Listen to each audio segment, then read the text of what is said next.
Good morning, ladies and gentlemen. Welcome back to the Warrior Talk After Show.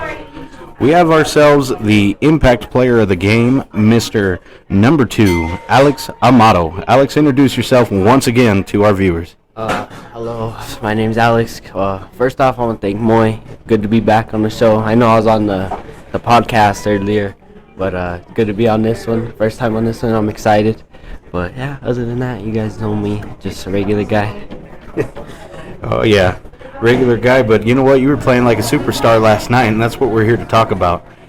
I'm going to pass it over to my grandfather because you know what? He got super excited. I think we both did, but I'll talk your ear off here in just a minute. But yeah, hello, Alex. Welcome back. Alex was on the Player of the Week almost at the beginning of the season, which the reason he was on Player of the Week is because we had noticed his performance against Robertson, and then it just had occurred to me that the height, the elevation that you've taken your playing style has surpassed even my expectations of when I first saw you as a freshman. And obviously the coaches, they recognized it a long time ago. And, as a fan, it's hard to see that kind of playing ability that there is.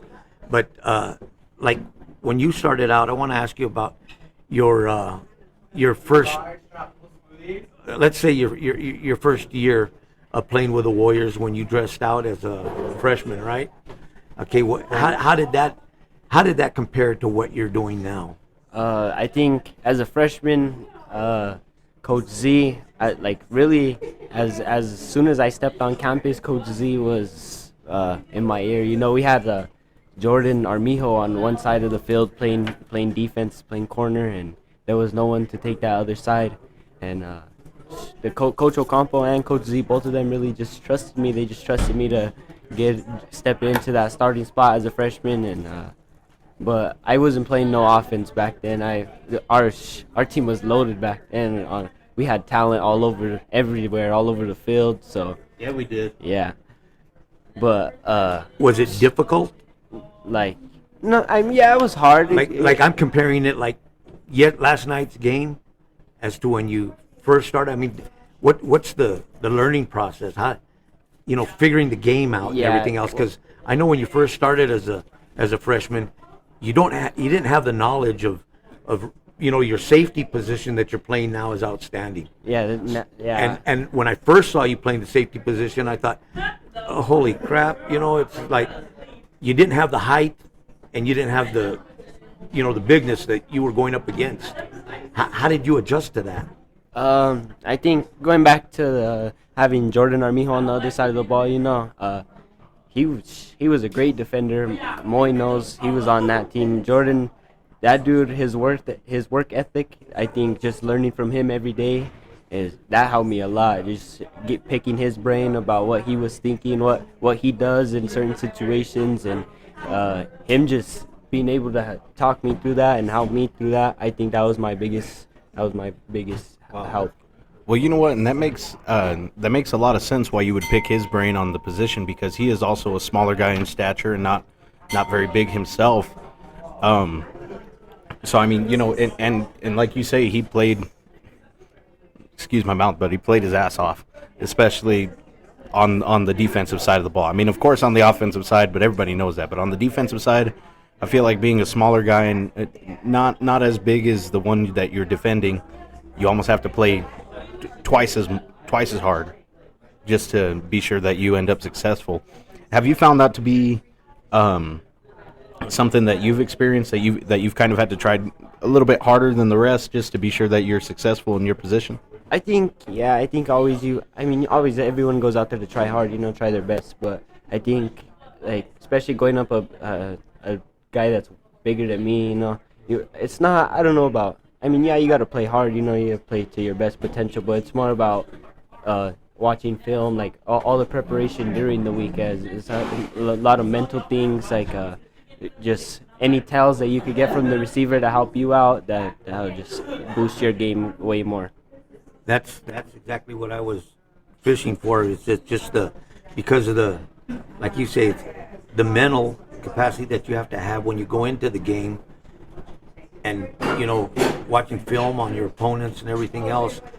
But it's just it's very good to watch a guy from when you started playing football, and like you said, you were just playing defense at the beginning.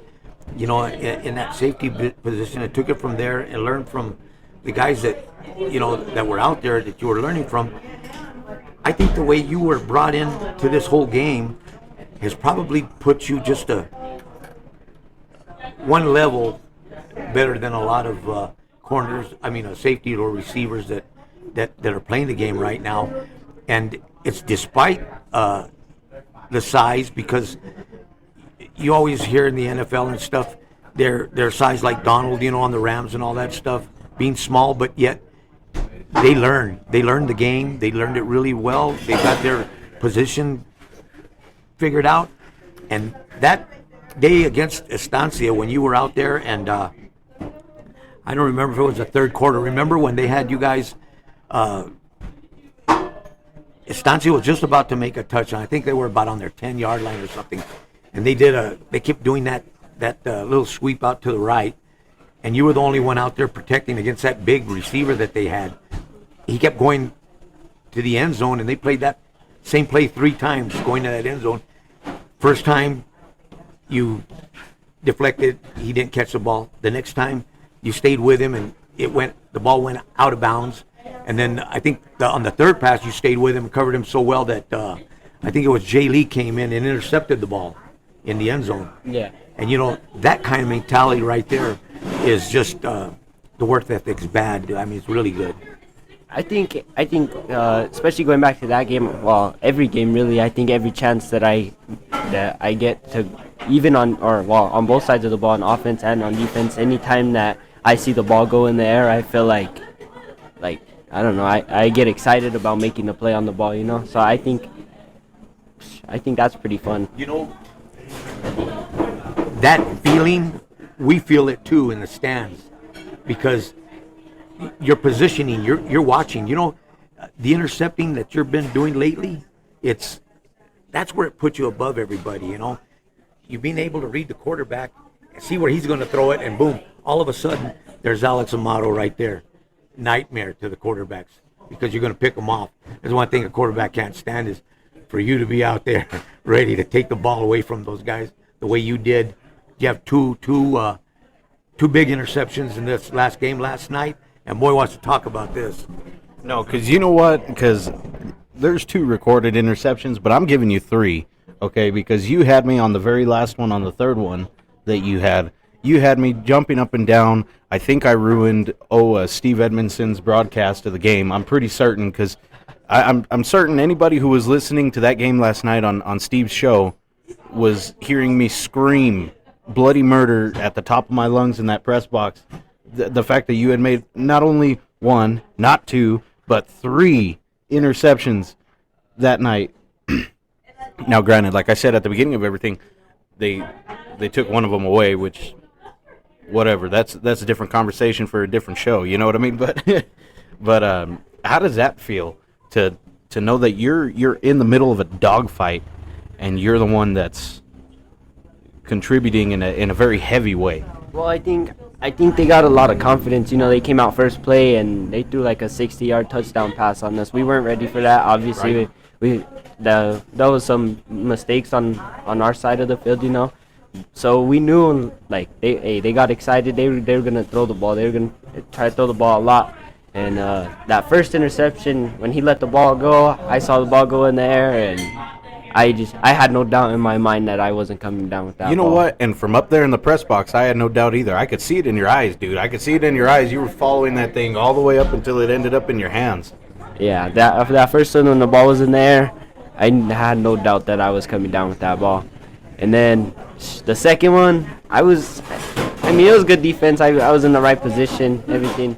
But so one of our other guys got a hand on it. Like, I mean, not like too much, but really just deflected right into my arms. Hey, but there you go. That's middle school tip drill right there. Yes, sir. Yeah, that's the tip drill. Yes, sir. And I was telling the coaches, we went up for halftime. I told Coach Z, and I told him, Coach Z, I promise you, if he just throws me one more, I promise you I'll take it back for 6. I promise you. And, I mean, I didn't get that shot again, but...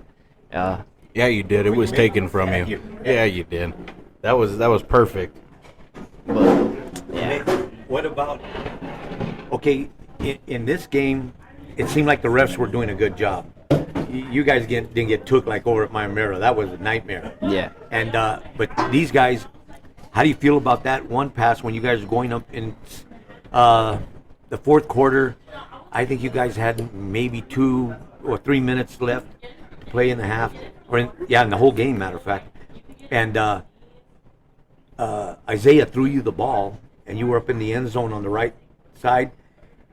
Now, okay, I'm not saying they were calling a bad game. They didn't. But how do you feel about that no call that should have been a call? I don't know. I think I went back to one of the fumbles. I think it was a fumble. I think he was still fighting for yards. I think I got the ball out. I think that was clean. But the official called it dead. He said his knee was down, and I feel like I just looked at him and I told him, Mr. Official, I respect your call. So in that play, I think the ball hit my hands either way. I should have caught the ball. I think for sure we should not have went to overtime. I think I should have ended the game in regulation. And I already told the team that one's on me.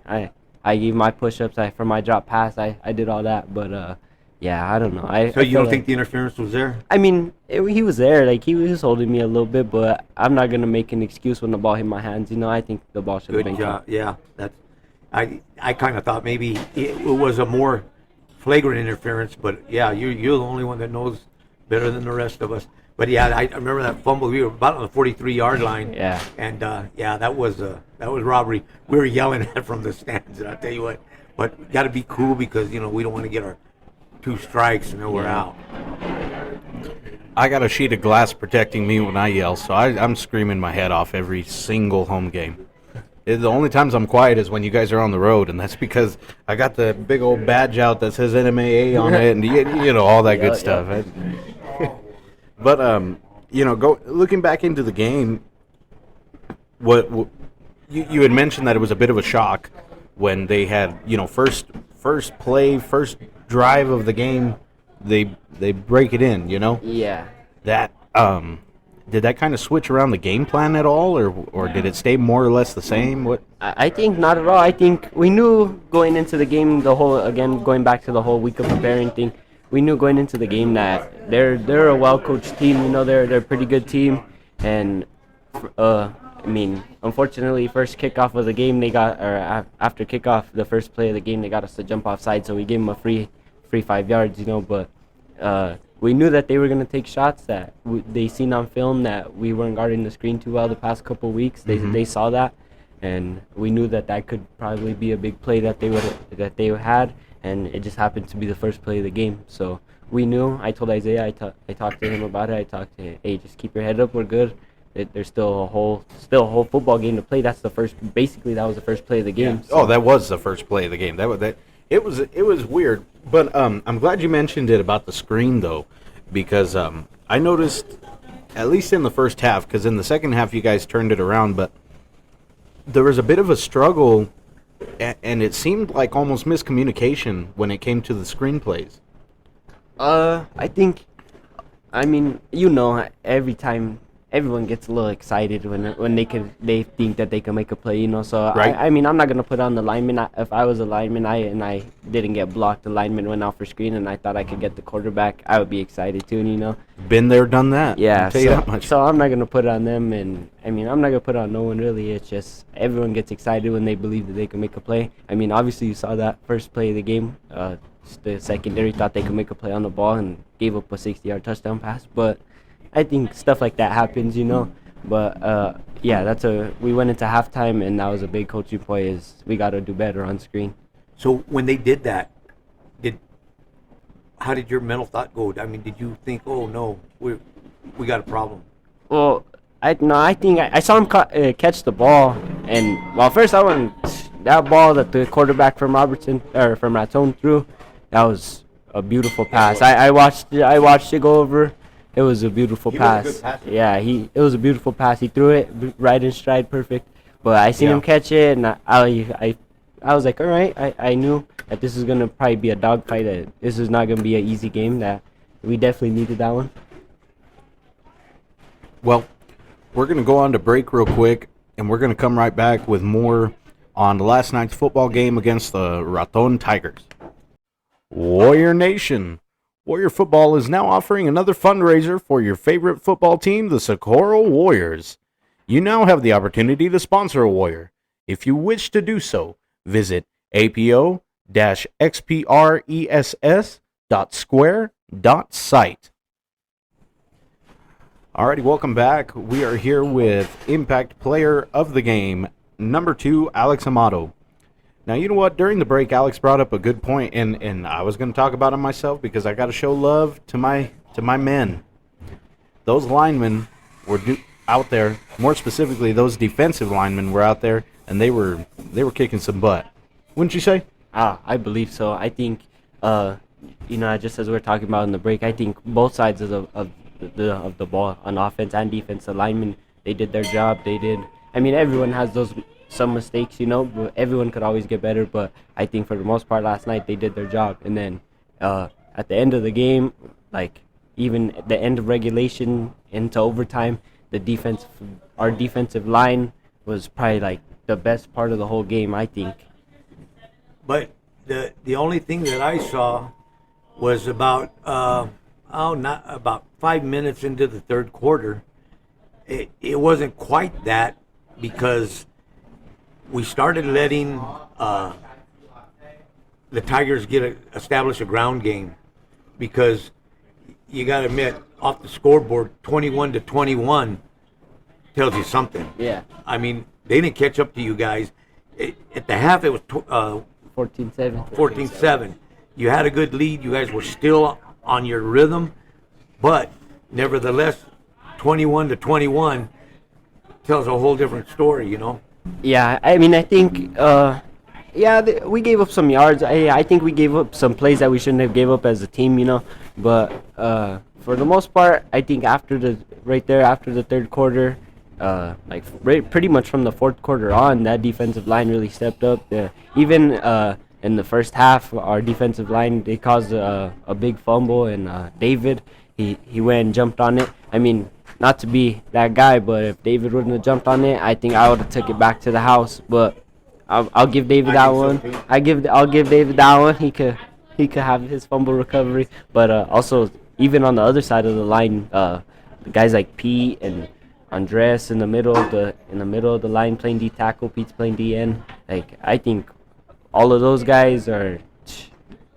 I don't even know what it is. I couldn't tell you what it was, but there's just something happened. At the end of the fourth quarter to overtime, those guys just flipped the switch and they started playing some great ball. You know what? And I got to give a big, huge shout out to 3 linemen.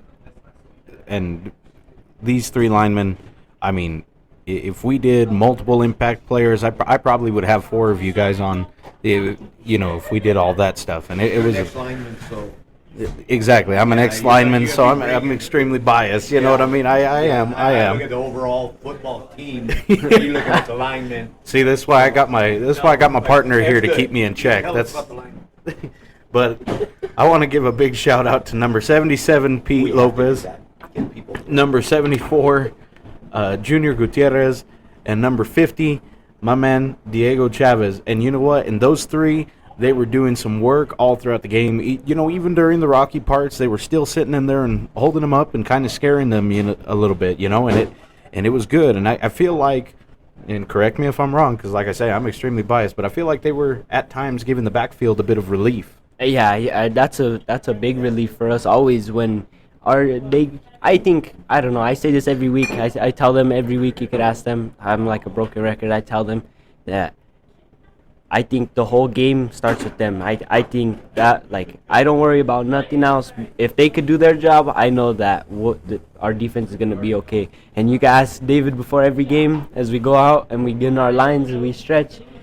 we get to the first stretch, and I always stop. I turn around, and I ask David, "You feel good?" And he says, "Yep, I feel good." Or if he doesn't feel good, then I worry a little bit. But most of the time, he tells me he feels good. So You know what? I don't know if his girlfriend was in the stands or if they're fighting or something, or I don't know what happened, but David was putting on a damn show last night. He was angry at something, or he was trying to impress. I don't know.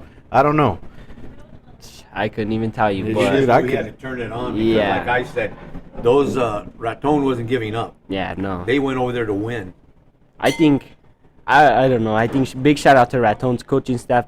I think Yeah. Ratonas are good. Like they're greatly coached. They got great discipline. Obviously, they made us jump off sides quite a few times last night. But You know, and the thing about Raton, like, you know firsthand, the trip over there is one thing in its own. yeah, Then to have to get out right after that trip and play a hard game against a good team, because the Warriors have a good team. I'm going to say it right now.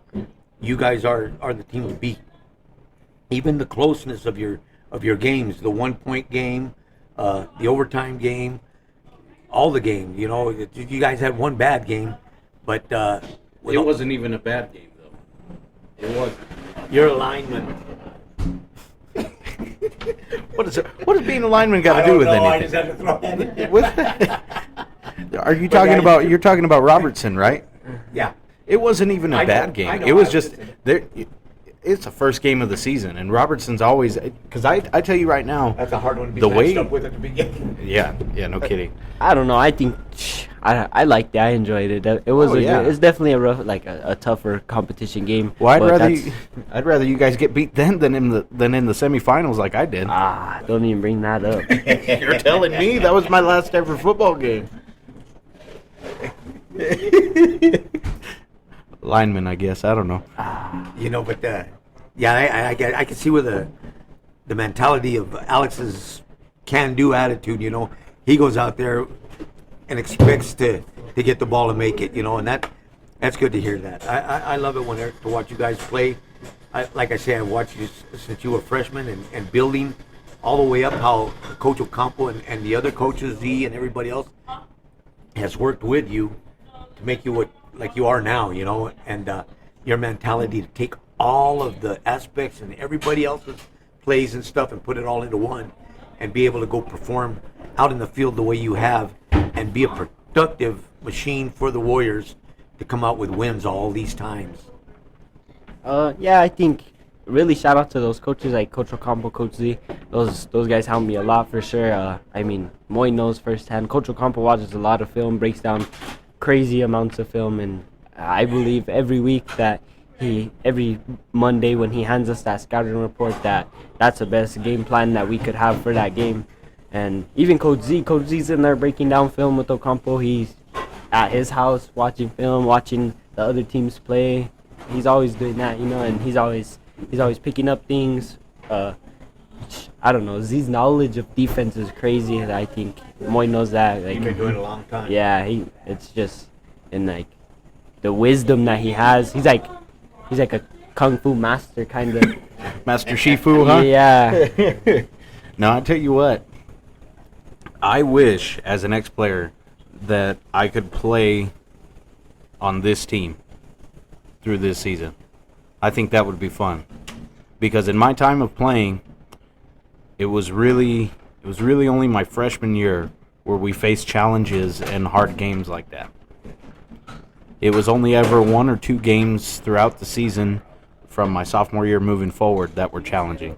And it seems like every last one of these games is a dogfight and is a football game and is a good, hard-fought, well-earned win. You know what I mean? Not just something that was kind of decided before we got off the bus, per se. Thank you for that, Moy.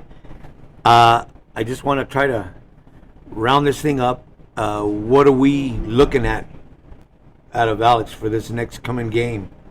I mean, you guys said it. I think every time I touch the ball, I look to make something happen, you know? I think the end zone is always the end goal. Every time you touch the ball, I think whether if it's on offense or defense, you intercept the ball or you just get a catch or a handoff or anything, I think end zone is always that's where you always got to be.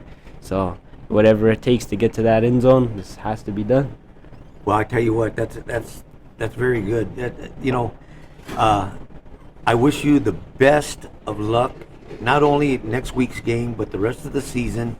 Hopefully, you'll be back on the Impact Player part of our after show, after talk show, and be able to give us some more insight on different views and different performances. And I just want to commend you for last night's football game and the win that you guys pulled out. And congratulations to you, Alex.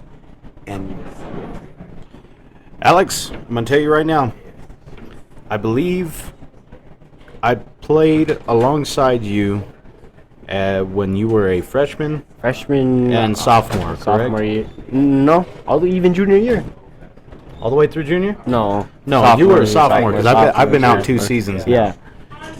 But I'll tell you right now, watching your progression as a player, not only on the field with you, but now watching from the sidelines, I cannot agree more with what he says and what anybody else says, and the fact that you have been molded and have turned into one hell of an athlete. I appreciate that. I appreciate you guys for having me on. It's always good to be here. Hopefully, get a couple more episodes in. And Of course. Just keep playing your ass off, dude, and you'll be right back here. That's the bottom line to it. Do what you do best. Yeah, do what you do best. Win a game. But we'll be right back. Me and Tim will be doing a breakdown of the game, and be sure and check out the Warriors next week at their homecoming game facing the Gallup, New Mexico Bengals. It is a Night in Vegas theme, so if you have an Elvis costume, wear it to the stadium, and there's no prizes being handed out, but it'll look cool. But alrighty, this is what we have here today for your Impact Player segment. Alex, tell the fans goodbye. everyone have a good day. Have a good rest here, or this, I guess, start of the week. This comes out Sunday. Yeah. And so everyone have a good week and stay blessed. Thank you, Alex. Thank you, Alex. Visit APO Express at 705 North California Street for all of your design needs and your one-stop shop for Warrior apparel. Do you have a sweet tooth? Well, I know just the place. Visit Candyland at 705 North California Street to fill all your candy cravings. This production is brought to you by 6112 Entertainment. The Loma Theater. For showtimes and ticket pricings, visit lomatheater.com. And for allowing us to film in this fine establishment, Que Suave Cafe, serving the community and youth one cup at a time. Welcome back to the final portion of the Warrior Talk After Show. In this segment, we'll go ahead and do a recap of the game, go over some statistics, and Tim, would you like to give us a little bit of information on all that? Yeah, we'll start off at the top of the game where Socorro kicked the ball to Raton, and they began their series of downs on the 32-yard line, which in effect I thought was going to be a little bit of a rough match for Raton because of Socorro's. They stopped them pretty quick. But the Warriors, right away, I don't know what happened, but Raton caught them off guard and threw a bomb way in. And there was only, I think, a minute and a half into the game when Raton wound up scoring off of a quick pass way out, and Socorro found themselves 0-7 in Raton's favor. Yeah, that was That was a scary play, as we had mentioned earlier, and it was a bit of a shocker for everyone, including the team. Yeah, and then right after that, Raton went ahead, kicked the ball back to Socorro, and they did a series of downs before Isaiah. He ran the ball in for I think he ran the ball up to about the 30-yard line. Off the 30-yard line to make a score, and that was hit pretty quick, and so it brought the score back up to 7-7. and that was a good thing, just to make them aware that we were back in the game, because I thought everybody kind of thought, wow, what's happening when Raton went down there and it scored as quick as they did within the first minute and a half of the game. And then we went back into the series, played up for a little bit with a couple of big plays. The one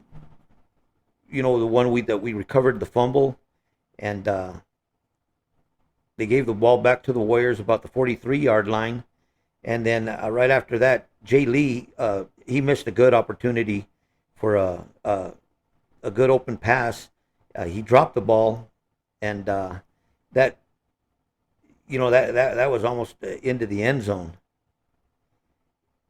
And then Isaiah, right after that, he did a quarterback keeper, made the first down, and this was into the latter part of the first quarter with about a minute 34 left into the game. And Raton's defense started waking up. They started catching on to the plays that we were doing, and they started pulling it through pretty good, but they were still a little bit behind what the Warriors' play scheme was. They weren't quite following them as good as they hoped to, I guess. But they kept the Warriors at bay anyway, for a few downs, and then it was, I believe, 4th and 2 after Alex Amaro had caught the ball to set up a quarterback keeper, and that took the Warriors back in, and they found themselves with a 1st and goal. And they had a pass play that went to Jay Lee to make the score 14-7, and of course, 21 Dow, he's... You know what, Caden Dow, I gotta say, that dude, he continuously impresses us with Warrior Talk After Show. He just puts in a lot of work out there, and he's been a serious contributor in the defense lately. Yeah, the good thing about it is he's big enough to help our linemen do some of those stops, that they needed to pull on Raton. But anyway, leading up to that went ahead and ended the first quarter at 14-7. We're still on top of Raton, so that that gave everybody a good feeling, and everything was set and good. So at the beginning of the second quarter, Socorro had to kick the ball to the Tigers after the touchdown that ended the first quarter. And Raton played a series of plays, getting them close to the end zone, and then we just got through talking to our impact player. And Alex Amaro did an interception from the Tigers quarterback. He read him all the way. We could see that coming. And with Alex's play, he put the Warriors back on their 8-yard line, and that was after a quarterback keeper that left them with a 4th and 7. So the Warriors kicked the ball. They weren't able to make it in. So they kicked the ball back to Raton, and Raton started another series with good field position at that point, and tried to make it in. And what do you think of their quarterback's play? Raton's. Oh, well, he was on point last night. He had a lot of good ideas. I mean, that boy has an arm on him, that's for damn sure. He was kicking some butt and launching some good balls down the field, giving our safeties, our backfield a bit of a challenge, the likes of Alex Amaro. But, I mean, both the safeties back there, they both had challenges, and Alex Amaro and Jay Lee, number 10 Jay Lee. I believe they're the ones back there. And it was just hard, Raton, they're always a good team, and they always have a good game plan going in, and their quarterback especially was doing a lot of great things last night. And then, if you'll remember, they lost 6 yards on the next play with 30 seconds left in the half, and it wasn't looking very good for Raton because they just couldn't get past our defense. Those guys started turning it on after, just hard playing all the way through. And then with 14 seconds left in the first half, Raton had to kick the ball back to the Warriors. And again, we weren't able to do anything with it. And that took us into the half at 14-7, Socorro leading. Yeah, and then after a few plays, Raton tried another pass play, and they played off to the weak side where Alex had intercepted that last play. And sure enough, waiting in the wings was Alex again. On that play there, he got his second interception of the game. And Alex was just doing his thing. He was kind of unstoppable at that point, and just helping the Warriors move the ball down the field. And then after all that, we had number 3 for the Tigers get an interception of his own, and I think that was a highlight for the Tigers, because at that point they took the ball down to their 47-yard line. Yeah, and going into the half, you got to be kind of proud of your boys for the fact that they scored 2 unanswered touchdowns right after getting scored on in what looked to be some sort of massacre on Raton's behalf, And the only thing is they were still marching down the field pretty well. Now, nothing, not discrediting the defense or anything at all, because the defense was doing their job and doing it quite well. It was just, the amount of first downs that Raton was able to get in that first half was a little bit scary. Right. And then coming into the third quarter, it kind of, with that mentality, everybody was thinking about. Raton went ahead and kicked the ball to Socorro. So we received the ball to open up the second half. And starting that series at the 37-yard line, that's where Alex Amaro put us. After 3 first downs and a series of other downs, just kind of adding up to everything, they took the ball all the way down to the 21-yard line. And that's when Caden Scarborough got a running. Or Kenyon. Oh, Kenyon, I'm sorry. Kenyon Scarborough got the call, and he ran it in for our third touchdown, which brought the score 21-7.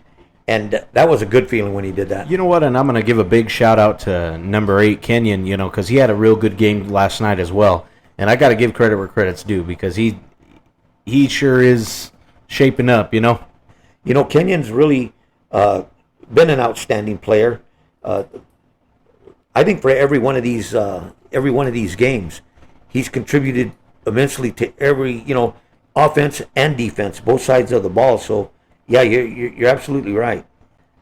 So anyway, right after he made the third touchdown, Socorro kicked the ball back to Raton to start their second half series. Go. And in this series, it's where they started demonstrating a lot of missed ball handling, and really couldn't get it together. So, it looked like it was going to go downhill for them for a little while, because the fact that they couldn't get anything going. But then we had a minute 30 seconds left in the third quarter, and Raton had to kick the ball back to Socorro.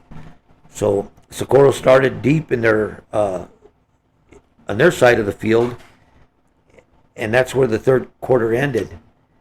So it ended with a score 21-7, and the ball was placed on the 31-yard line of Socorro. So they moved him over there to where we were sitting. So we had a better view of the field and the game, all the stuff that was going on. Man, I don't know what you're talking about. I have a good view of the game all the time. I'm up there in that press box, man. So Socorro wound up having to kick the ball back to the Tigers. And so they played a few downs and looked like they had things really, really going for them. And he had a couple open receivers. I know they made one 20-yard gain. And Socorro got him down about the 24-yard line. And then with another pass, like you were saying a little bit earlier, that the Tigers quarterback, he was throwing some pretty good passes. And he went out to the right again and found another guy open, made a touchdown. And when he did that, they brought up the score 21-13, except the extra point was blocked by our guys, and it stayed at 21-13. Then Raton they gave the ball back to Socorro, and they put it right back in the hands of Alex. And Alex ran the ball for, from where they kicked the ball, it was deep in our end zone. So Alex had good field position to run, and he ran all the way to the outside, cut up when he needed to, and took it all the way to the 3-yard line. But then the Warriors were called for a holding. Another athlete I got to shed some light on for outstanding. How do you say an outstanding performance? There you go. Yeah. Is number 4 Jojo Barba? Yeah. Because he did a lot of great things in that game last night as well. He was definitely a contributor. Yeah, and I heard JoJo's name called a few times from the announcement booth, so that that alerts me to start keeping track of what he was doing and watching him. And yeah, he did. He played pretty good game last night. But yeah, after that series, when they were called back, that brought the ball all the way back to the 37-yard line. More or less, I really couldn't tell from where I was sitting. And it was on the 37-yard line of Socorro. And they started their drive and almost got another interception. You remember when Isaiah threw the ball and it went right into the hands of one of Raton's guys, but yeah, it was a little too close for comfort, if you ask me. Yeah, it was a scary one, but he dropped the ball, I mean, blatantly right away. And it brought a sigh of relief to everybody's whenever they saw him drop the ball. And then Alex had another opportunity to make a touchdown, but he couldn't catch the ball, up in the end zone. And so they continued fighting towards the goal line, because Raton's defense, they come up. They started playing pretty good. And they did a good job holding them back and didn't allow Socorro to score, even in their battle, being in the red zone for a little while. And then Raton, they didn't waste any time moving the ball once Socorro gave the ball back to them. They moved it so fast up to towards Socorro's end zone, that after a series of play, they made a few downs, and the Tigers got themselves on the 3-yard line of Socorro. But after 2 plays and a penalty, they found themselves in trouble again. Not being able to penetrate our defense, it was 4th and goal from the half-yard line, and a little quick out to the right, they made a touchdown. Then they lined up for a 2-point conversion, which that was good, coming out of nowhere and making the score 21-21. You know what? I always mention on this show, more specifically today, about my reactions up inside the press box, and everyone's reactions up inside the press box was just a big howling no. We thought we would have won this game in regulation. Turns out we got to go into overtime. One, I was stressing out because I've never done overtime before on a clock, so I didn't know that there was no clock during overtime. So I was trying to get a hold of somebody while I was up there to figure it out. But well, and then when they did make the score 21-21, there was 2 minutes left in the game, and that's when Socorro found themselves in a match, right? So when you do find yourself with just a couple minutes, you're at the 2-minute warning. There's 21-21. Then everybody's thinking, get on it mode. Well, and that's where that pass comes into play that we were talking about earlier. The what we assumed was a pass interference that Alex had confirmed wasn't. On the right side of the end zone. That would have ended the game in regulation. right? But then, so anyway, we went in, and with 2 minutes left, we got the ball back on our 35-yard line. Then Isaiah threw an interception and gave the ball right back to the Tigers, which adding injury to insult, and that put them on the 32-yard line of Socorro. Right. It started really getting hairy. Where You know what? And I was starting to sweat up there inside that press box. I was. yeah, but the one good thing about it, there they started their drive and they couldn't do anything with the ball. Turning the ball back over to the Warriors with 13 seconds left in the game, and everybody on the edge of their seats wondering what was going to happen. And thank God, regulation ended 21-21, sending the game into overtime. So the Warriors go up and they do the toss, and from the toss, the Warriors end up getting the defense, getting their first shot at defense, meaning that Raton had the ball first. Now, for those of you that aren't aware of the high school rules, because I was a little foggy myself when it comes to overtime, it is untimed and both teams get possession. And basically, it just goes back and forth. You get a chance to score, the other team gets a chance to score. And if both of you score, for 2-3 overtimes, on the fourth overtime, one of you finally doesn't, that's how that goes. But if you don't mind, I'll take it over for the overtime a little bit. So Raton, they go out, and I believe they did a few pass plays, correct? To start it off? Right. And they were incomplete. And there was one run play that moved them down the field towards the goal line a little bit, and they were going towards the south end zone. And right there, they go to throw a pass, and there's Mr. Number 8, Kenyon Scarborough, right there just ready for it. Interception. Now, see, I wasn't aware that you couldn't do a pick six in overtime, so I was yelling and screaming, go, go, go.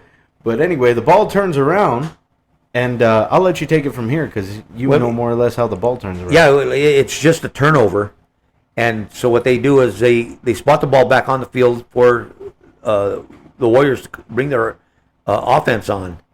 And that gave them the opportunity for a chance at another score, depriving Raton of their score. So in doing that, it was amazing that they went in and Socorro took the game from them. 27-21 in overtime. The Warriors win, leading, getting the hell out of week 5 and going into week 6 of homecoming. And, it might maybe a little bit premature, but I do believe we will have to speak with Mr. Scarborough about this spectacular play he did. We mentioned it earlier in this final segment that Scarborough, he's just been outstanding throughout all of the games, and it's a shame we haven't had him on already. Well, it's time. Well, then, as the executive producer of this show, I'm going to personally invite number 8, Kenyon Scarborough, on the show next week, right after homecoming. And we're going to carry this on to the Impact because he made such an impact right now that he relieved the fans in the stands and everybody else. And I personally thank Kenya for doing that. He's the impact player of the season right now. That was amazing, and he sure saved the game for us. And congratulations to that, and go Warriors. And always remember, when it comes to a place like Socorro, only Warriors survive.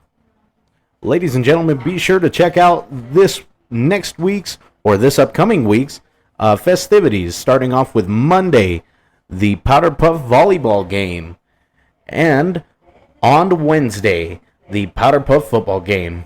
Following the football game will be the traditional bonfire of the effigy, and be sure and catch us next Friday right here on Eddie Costaneda Field here in Socorro, New Mexico, where the Warriors take on the Gallup, New Mexico Bengals. Go Warriors!